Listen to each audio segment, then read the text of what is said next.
Fourth man in the fire, they wouldn't bend, they wouldn't bow, they wouldn't burn. Well, the prophet Daniel tells about three men who walked with God, Shadrach, Meshach, and Abednego. Before the wicked king they stood. And the king commanded them bound and thrown into the fiery furnace that day.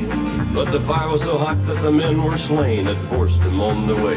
They wouldn't bend, they wouldn't bow, they wouldn't burn.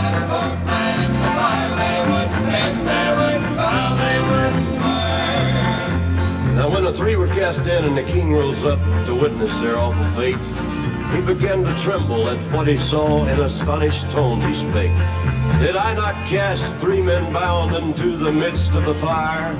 Lo, I see four men unhurt, unbound, and walking down there. There's Shadrach, Meshach, Abednego. Before the fiery coals they trod.